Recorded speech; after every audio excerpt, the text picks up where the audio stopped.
What's up, everybody? Welcome to Chronicles of a Chef. I'm Scott Hamilton, and today is a meal prep kind of day. My girlfriend and I are heading down to southern Utah for about a week, and I need some meals prepped out that will be easy to eat on a trail or a real quick heating up situation.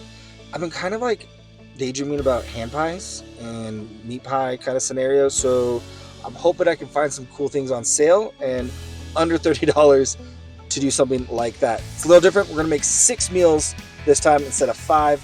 But still trying to hit that $30 budget. Let's go shopping.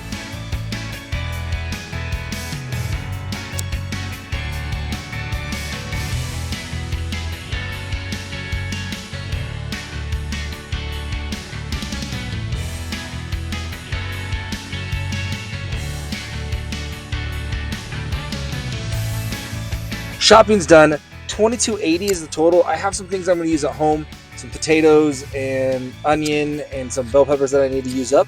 But other than that, I got everything. And the hand pie is on. So let's get home. Let's get cooking. After getting home from the store last night, I went ahead and set up my rolls so that they have proofed overnight. Did it in the fridge, sprayed them down.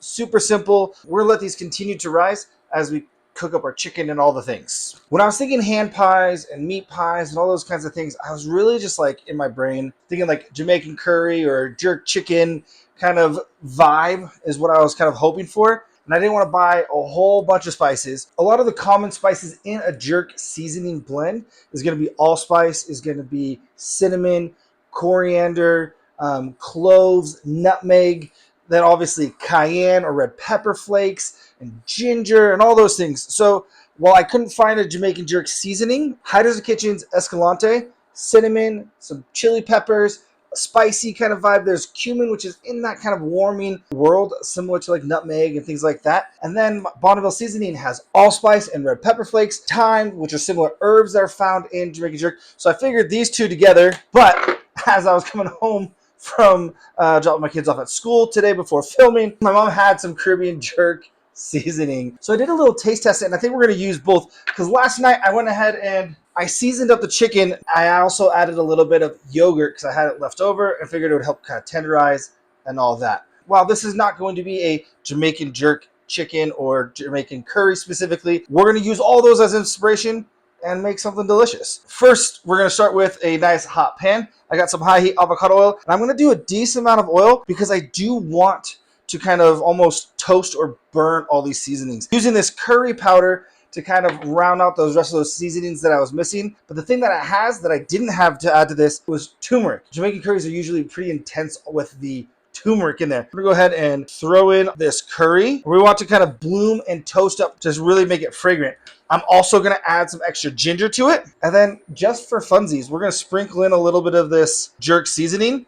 I think we're going to say that we're going to use that in like a butter to base the top of our little hand rolls here. We're just going to get that a nice stir.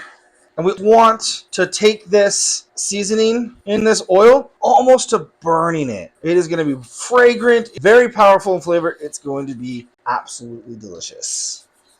Next, we have my chicken that I marinated overnight. It was about 2 tablespoons of sour cream that I put in here, and then a whole bunch of the seasonings, and it was about just over 2 pounds of chicken because I was able to get these chicken tenders on sale. And once we've kind of stirred all this in, mixed it all in, look at the beautiful color. We're going to flatten it out, and I'm just going to let it hang out and really crisp up and really sear parts of these chicken. And with a little bit of salt. Nice. There we go. It is smelling so good already. I diced up 2 different habaneros or scotch bonnets. I'm going to throw some in, about half of one. We're going to throw a whole. We're going to throw this whole habanero into here, into the chicken, and then we'll see how that spice carries over. And then I have one minced just in case I want to use more. I love habaneros or scotch bonnets. They're known as a sunrise pepper. They're very citrusy and bright and fresh. Then we come and get you with some good heat. All right, I'm just going to go ahead and get these right back into this same bowl. And that's perfectly fine. I know it's, but you had raw chicken in there. It's okay. We're going to cook this chicken some more after this. But this is looking beautiful. Oh, chicken in my onions. Oh, well. I'm going to hit this with just a little bit of water just to kind of deglaze the pan a little bit. Now, get it with a little bit of oil on our onions. I didn't buy this onion. I had like a half an onion just kind of left over sitting around that I needed to use. So I figured this is great. Did a medium dice on it so that it will stay kind of texturally. It'll be there, but also soften up really nicely. Go. Smell is divine. Gonna throw a little fresh thyme in there and our garlic. Remember, when you are prepping out your potatoes before you put them in the dish, if it's going to be a little bit, you want to make sure you put them in water because that's going to prevent them from going brown. All right, we got our potatoes now. We're going to hit this all with just a little more of the curry powder, just for funsies. I'm going to start kind of deglazing the pan a little bit now with some coconut milk. So I want to introduce that coconut flavor. I wanted coconut cream. It wasn't on sale. So we went with coconut milk, and that will be just fine. Just going to hit it with a little bit right here. It's going to help kind of, again, deglaze that bottom of that pan, pull some of that fond off, all that flavor that's just hanging out, building up down there. Oh, yeah. A little more fresh thyme. All right, we're getting down to a nice glaze situation. We'll go ahead and throw in our bell peppers. And again, I didn't buy these. I just had these at home and they needed to get used up. Oh, look at all the colors now. Hit it with a little bit of salt.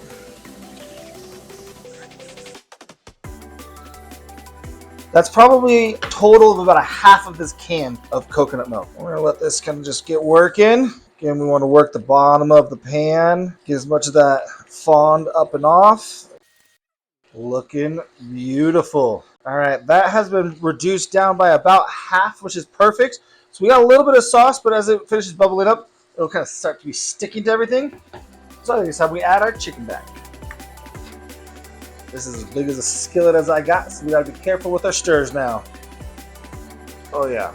All right, we've got this kind of worked in pretty well. We're gonna go ahead and add another quarter of our can.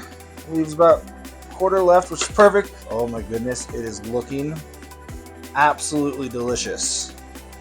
One of these little chicken pieces will be done. Let's give it a try.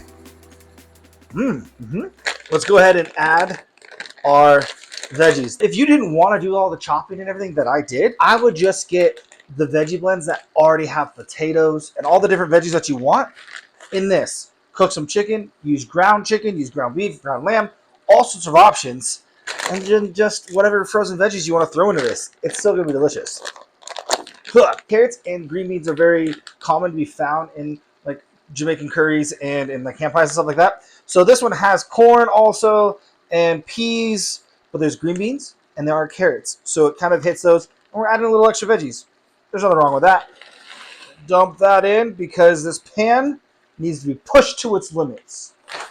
All right, let's give this a little stir. Now we've got those veggies mixed. Look at all the colors now. I am loving that. Gonna hit it with just a hair more fresh thyme here.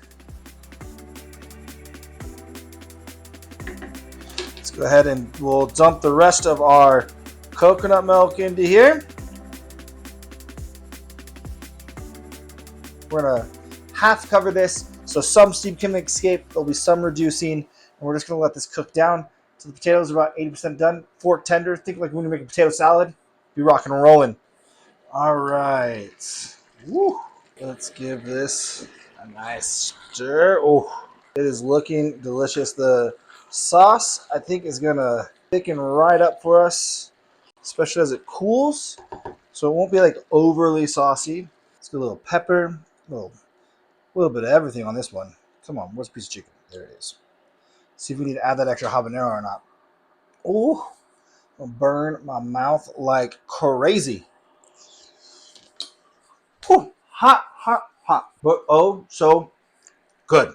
While our curry deliciousness is cooling down, we are going to get our proofed, fluffy, delicious yeast rolls rolled out to look like this so we can get them ready to stuff. So we got some flour down on the table. I'm going to drop them down, and I'm going to try to treat this kind of like I do pizza. So I'm going to pop it out a little bit, try to have it be rolling out easily. Throw some extra flour on it. Now I'm using a fondant roller. And the reason why is because I like it. It gives me an edge here. These bands give you different depths. So one, it gives you a depth, and two, it also gives you a width. So I know that all of them are going to be pretty much similar size because I'm going to get them to go edge to edge on this. as I'm rolling it out. So we're just gonna press it down, and then it helps eliminate that issue of pressing too hard at this point, at that point, because you can't push this down further than those bands. It stops it. So it's great in that regard. So we're just gonna keep rotating it, quarter degree turn, little 15, 20 degree rotation. And we're just gonna slowly get this bigger. We'll give it a little flip, get it in the flour, just like that. And then can't really see it there. We can get light through it, and I like that. I still want it to be able to hold, so I don't want it too thin. I think that's gonna be great. All right, 2 down, 14 to go. There's our 16 yeast rolls all rolled out nicely and looking good. Get our curry out, and let's get stuffing these things and get them in the oven.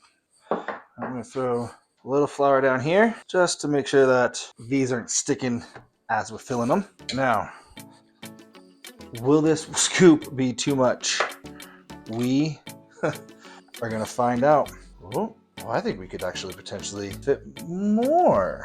Oh, that's what I was looking for. Okay, I don't think we want to fit stuff more into here, because I think it'll end up being, there we go.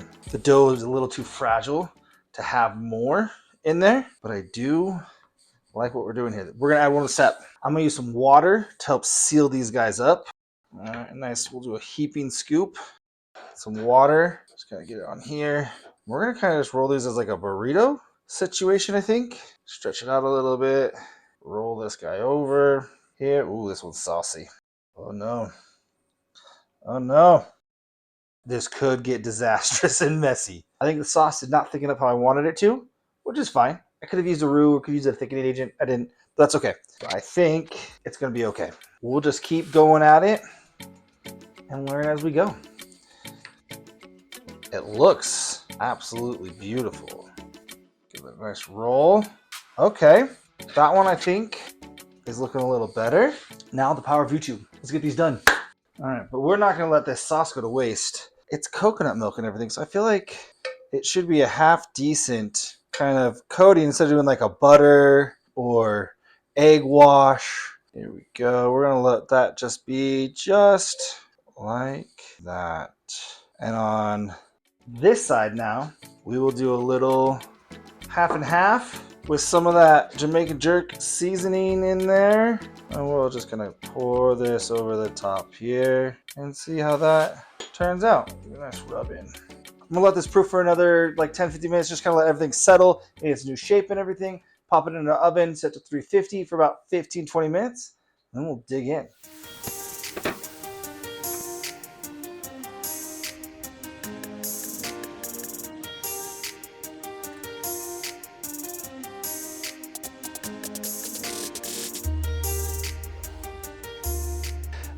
I think that the rolls, while they're like pull apart and everything like that, not sure I trust it, but we'll go ahead and give one a try here because it looks delicious and I'm excited for it. They took about 20 minutes. While I feel like they're pull apart, I think that I just rolled them out a little too thin, trying to make sure I could stuff them in. So ratio a little off, but other than that, it's all good. This is good. Oh yeah, this will be delicious. Out on the trail, reheated back at the Airbnb, whatever we want to do. This is awesome. Under $30. This ain't half bad. If you like these meal prep budget challenge videos, then make sure you like and subscribe, hit the bell, all the fun things. I post videos like this monthly, and I post videos weekly about all sorts of deliciousness. We'll see you next time. Good.